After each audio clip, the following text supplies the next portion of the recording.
Welcome to the Wednesday afternoon JB Media Digital Drop-In. This is Sarah. I'm the lead instructor and the co-founder of the JB Media Institute, and I'm here with Justin. Hey Sarah, hey everybody. So today I'm really excited. I think we've put together a pretty good program. We're going to be talking about how to examine your digital marketing and really know if you're asking and answering the right questions. And I'm especially excited because I think Justin and I are going to take two really different angles about digital marketing, and it's going to be really helpful for people to dig in today. One of the things that I want to go ahead and announce before we get started, and I will be giving you more information about this towards the end of the call, is that coming up July 24th, we have our JB Media Bootcamp in Asheville.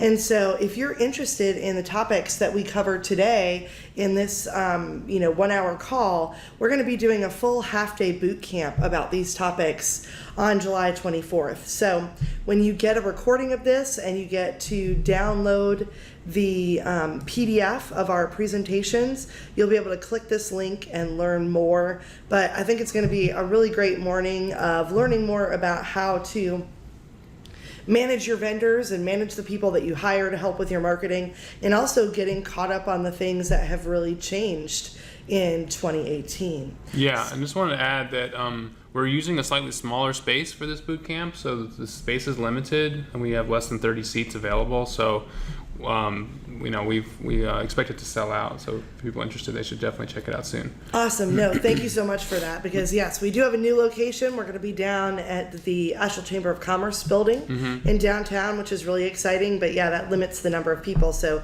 if you're interested, after you listen today and you think you could use more support in these areas, please, as soon as you get the follow-up email, go ahead and check out our bootcamp and sign up.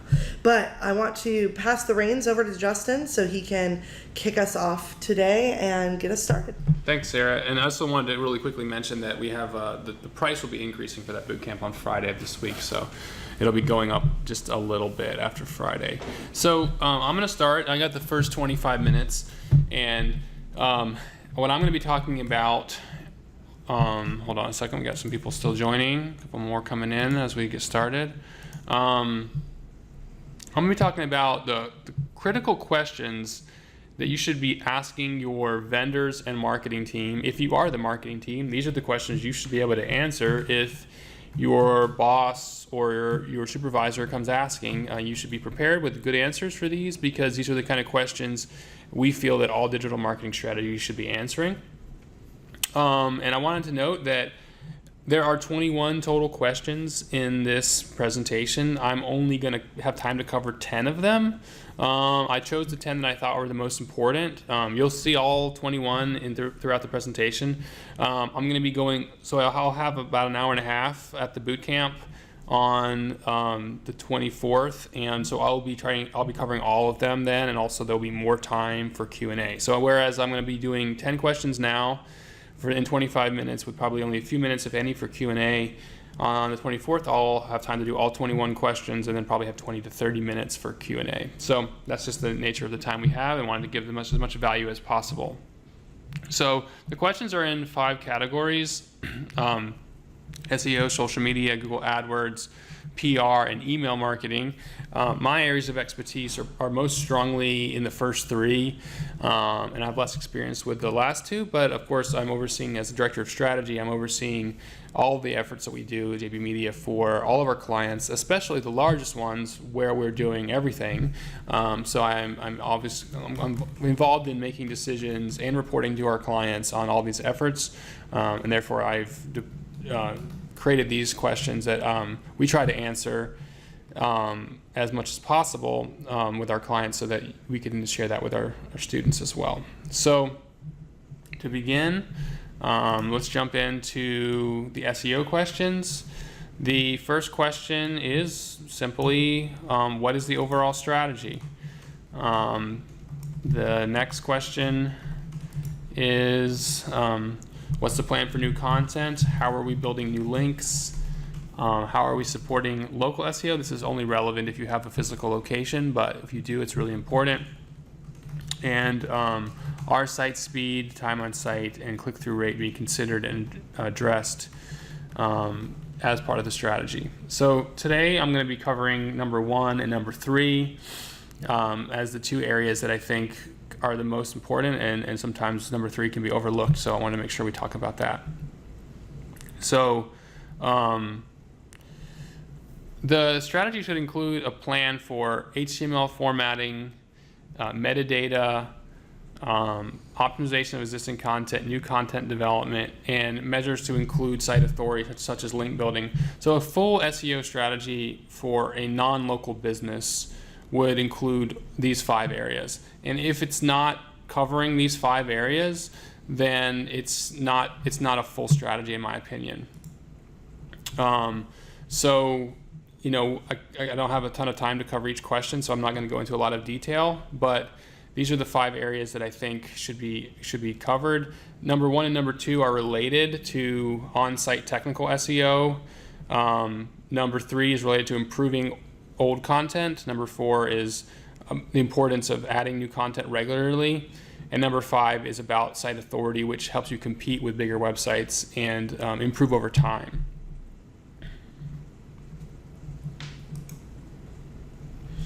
And I feel like if you're working with outside vendor or if you're managing internal resource and you ask them to kind of explain the strategy and they can't respond within 24 hours or shortly thereafter with some explanation that includes a lot of these things, then they're probably not doing a full SEO strategy. They're probably just cherry picking what they know best or what they're most comfortable with. And unfortunately, it's pretty common for people to, because SEO is technical, to gloss over what they're doing, and when they're in fact doing very little. So the next question on SEO is about link building. So link building is challenging and it's expensive. So even if your SEO strategy doesn't include a link building plan, your SEO vendor or team should be able to quickly address your concerns about link building and help you come up with a strategy, even if that strategy includes your internal team doing more of the work or even using interns or other low-cost labor to get the link building work done. The challenge with an agency like ours is charging our agency hourly rates to actually do link building becomes extremely expensive and almost is never a good return on investment. So therefore, we don't always have a link building plan built into our contracts, but we're always willing to help create a plan using our hours that someone else could implement. So links can come from other efforts like PR, from partnership marketing, which is something we do a lot of for our larger clients, from direct outreach, which usually includes asking other websites to link back to you or doing kind of link trades with other websites. And you should be revisiting and discussing these different approaches every year and having a plan that touches on them. So one thing you really want to avoid is any link building strategy that includes buying links or automated link building. These are a violation of Google Webmaster Guidelines and will get your site penalized and sometimes get you into a deep dark place where they may take years to recover from a bad link building strategy. So if your SEO team or vendors is like sending you links to sites like this that tells you they can buy links for you, run away. Tell them explicitly not to do that. It's a horrible plan. It will hurt you really badly in the long run. So moving on, next we're going to talk about social media questions. And I'm going to talk about, these are the overall questions, the 4 questions I think are most important. What's the strategy? What platforms are prioritized? What's the frequency? And what is the paid strategy? And I'm going to focus on the first and the last topics. So I feel like it's really important that your social media strategy is built around an actual content plan and not kind of creating content on a daily or as needed basis. Having a content plan that includes sharing content that links back to your website is really important. So having that written into a strategy is really critical for social media success. Having a strategy will also help you define what themes, what content formats, and what content sources outside of your own website are approved and ready to be used. That'll make actually managing the social media a lot more a consistent amount of hours per week, a consistency of rotating through different content types that have been discussed and are part of the strategy. And that will lead to what's a more repeatable and consistent strategy, which can be monitored and evaluated more easily over time, and what's working can be done with more consistency. Many amateur or inexperienced social media managers have more of a fly-by-the-seat of their pants approach to social media, where they're just posting stuff that they think of on the day of, or creating content a few days at a time without an overarching plan, without monitoring traffic, without monitoring any sort of conversions or goals. And this usually results in stagnant strategy that doesn't show much improvement over time.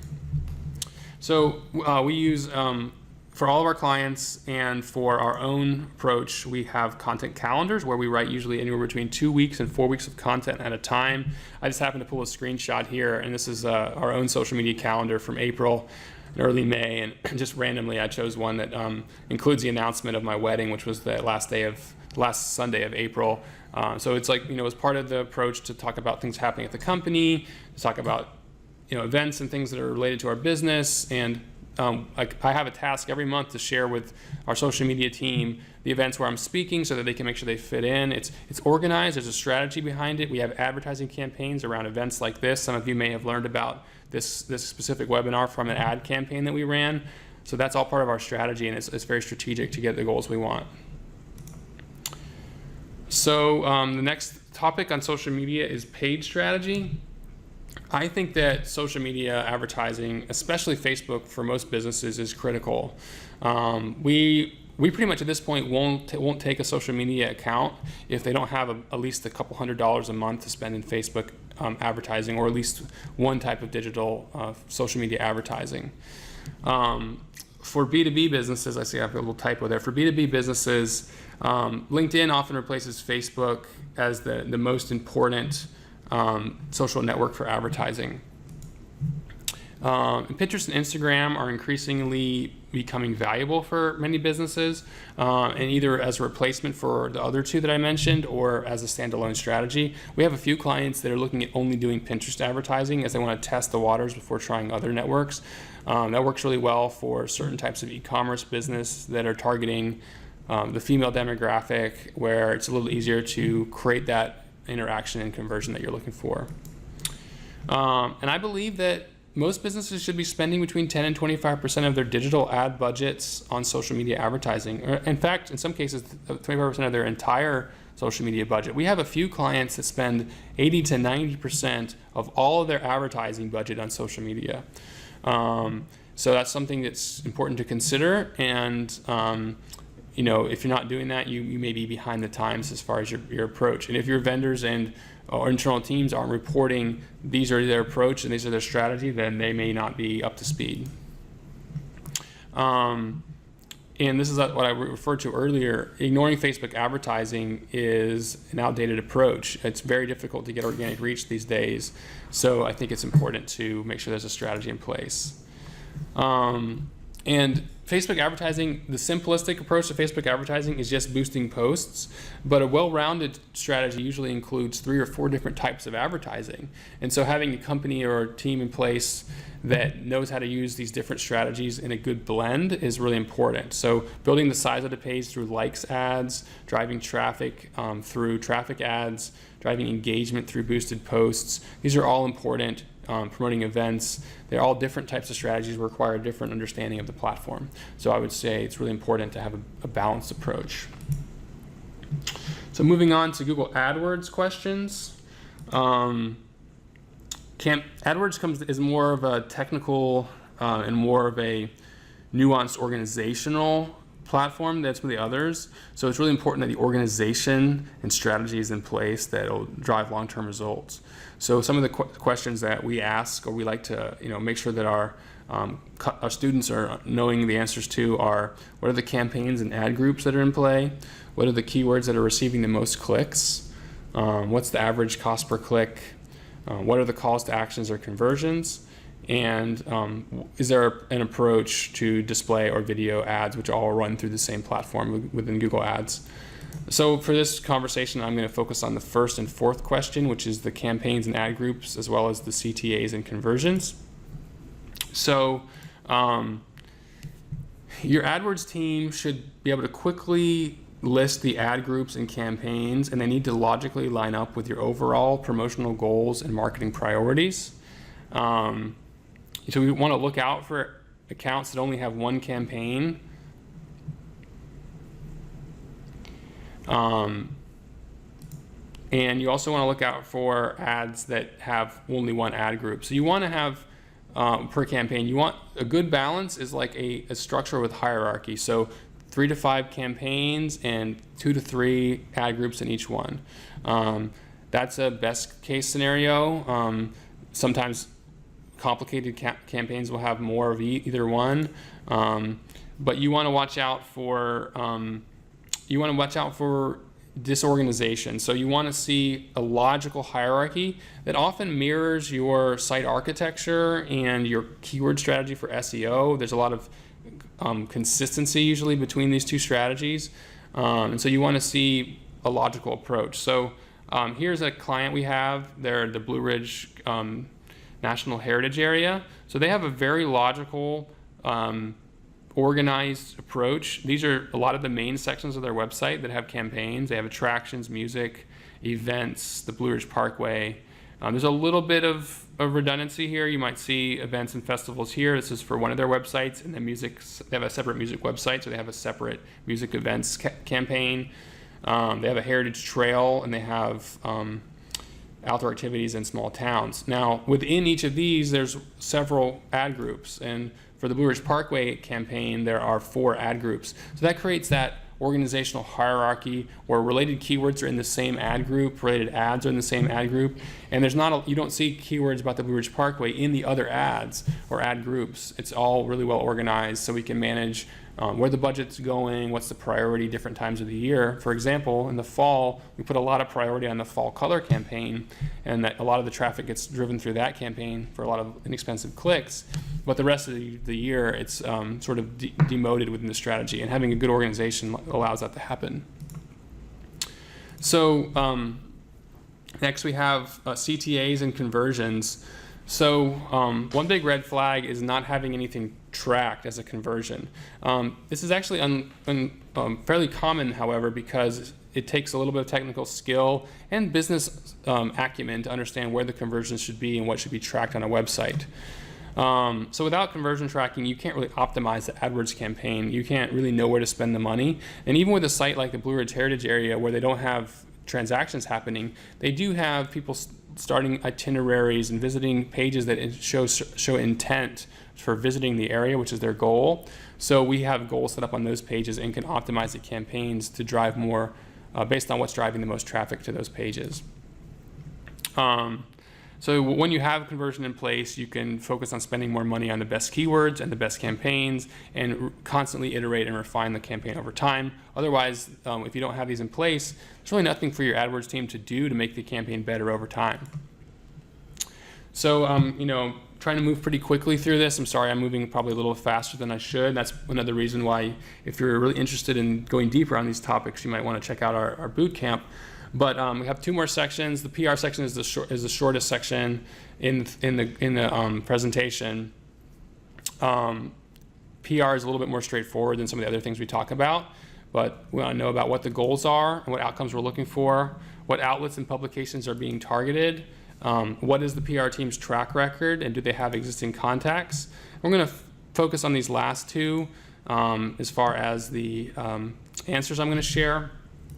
So your PR team should be willing to provide a list of targeted publications before they begin their outreach. And it should include a mix of achievable outlets and some aspirational or stretch outlets. Aspirational or stretch might be ones that would be really great to have, but maybe where they're bigger, where a relationship is less strong, or where it's maybe harder to make it into their overall mix. PR is all about relationships, and good PR firms or even internal PR people have existing relationships with about 50% of the publications that they want to reach and a plan to make relationships with the others. So it's also true that if you hire a PR firm that worked really well for one of your peers or competitors in one part of the country, they may not have any relationships in your region, so therefore getting momentum may be really difficult or impossible if they work for you.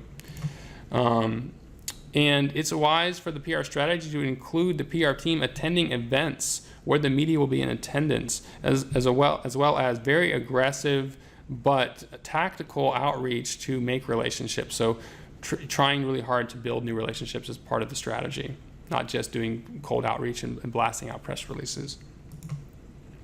All right, so we're on to the last section, and this is email marketing. This is a topic that I really enjoy, but I'm not necessarily as knowledgeable about. So I'm gonna focus on a few questions here, including overall strategy, open rate, and growth. So for this conversation, I'm going to focus on the first two, overall strategy and open rate, and we'll go more into growth strategies at the boot camp. So what is the overall strategy? Most organizations focus on 1 to 2 email campaigns per month, so there should be a strategy in place to cover that amount of content. The strategy should include distributing new content on your website and new events that are published to your website as well. This approach keeps a focus on driving traffic to your site. It should be a red flag if a lot of resources are being used to create new content for your emails. You shouldn't be writing articles, blog posts, and things of that nature that only appear in email. It's a wasted effort. Those things should be published on the website, performing values that span across SEO, social media, maybe even be part of your PR strategy, and then they become this cornerstone of your email campaign rather than creating those pieces of content separately. Certain special promotions may require custom content, but even those can be created as landing pages on your website so they can be leveraged across multiple channels, multiple platforms, not just email, and therefore you get the most out of the time and effort. So this is an example of one of our customers, one of our biggest clients where we do the most email work. And this is a content newsletter, and the first piece of content in the newsletter is a story that we wrote on the website. And then there's a ticket promotion and another campaign, and actually it's cut off, but there's actually more stories farther down. And none of this stuff was produced just for this email campaign. This all appears on the website. It all appears in our partner marketing monthly packet we send out to the partners. And these graphics even appear multiple places as well. So these graphics weren't just created for the email. They're used for Facebook ads. They're used to send to sample Facebook posts to partners. So we're not spending time building things just for the email campaign. And lastly, what is your open rate? So this is an important metric for success, and your email team should be able to answer that quickly. And they should also be able to have to articulate their strategy for growing it over time. Some things they could be doing to grow it is strategically testing subject lines and learning from what performs better for your audience. Also segmenting out users who have been inactive for several months, or otherwise segmenting geographically or based on other data we have about our lists in order to get a better open rate. And then optimizing the emails with fast loading images, big buttons, clear design elements so that they work well on all devices, that they load quickly, and that there's a lot of value present in the email so people will want to open it. Here are some benchmarks for different list sizes. Lists that are under 15, around 15% for open rate for lists under 10,000, 12.5% for lists between 10,000 and 50,000, and 10% for lists over 50,000. We often see for lists under 1,000, 30 to 40% open rates, and for lists between 1,000 and 10,000, between 20 and 30%. That is common for the smaller lists, and I know that a lot of our students have smaller lists, so I wanted to share those numbers as well.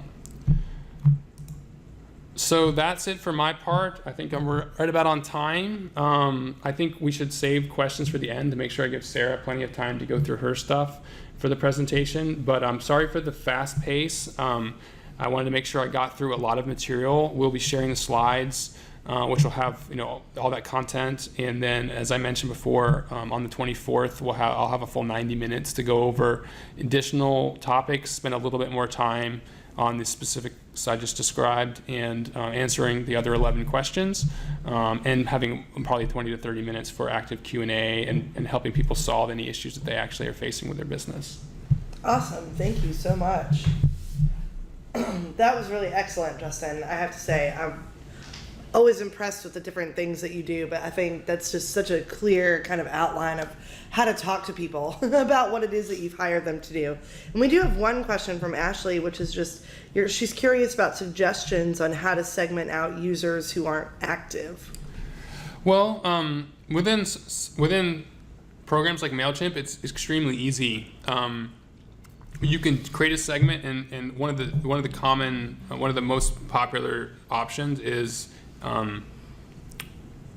like how frequently they engage with your emails. So you can segment out people who haven't engaged with the last, and it's like a variable. You can put any number of emails in there, or any time span. You can say who haven't opened the email in the last 90 days, the last 6 months. You can say the last 5 campaigns, the last 15 campaigns. You can change it. You can try different things, and then it doesn't remove them from the list. It just doesn't send the email to those people, and that increases your open rate. And it makes it basically MailChimp scores the health of your account based on open and click rates. So if you have higher rates, you're going to get a better score, and then your account will be healthier. And if you get any sort of spam complaints or any sort of issues, you're less likely to be suspended if you have a really healthy account. Mm-hmm.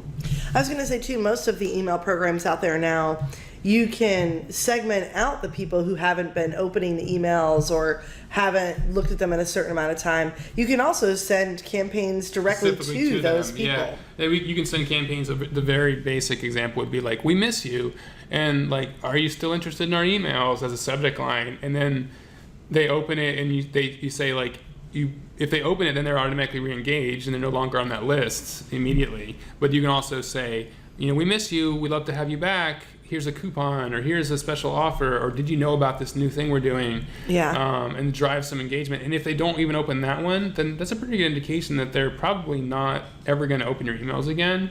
And you might want to remove them from the list and put them in a spreadsheet file for maybe potential for like big announcements or things in the future. But take them off the list because you often get charged by the size of your list. Yeah. And so if you have people you can take off the list for a few months, you might actually drop down a level in terms of what you're paying and only add them in once a year, twice a year when they have something big to share. And then if a subject line like major announcement might get a few of them to re-engage. Yeah, totally. And I want to say too that depending on which email platform you're using, you can almost always find all these options we're talking about in whatever area they use for segmenting the lists. So it's going to be a little bit different depending on which program you're using. But if you can learn about how you segment your list, you usually are going to have these options built in that Justin's talking about.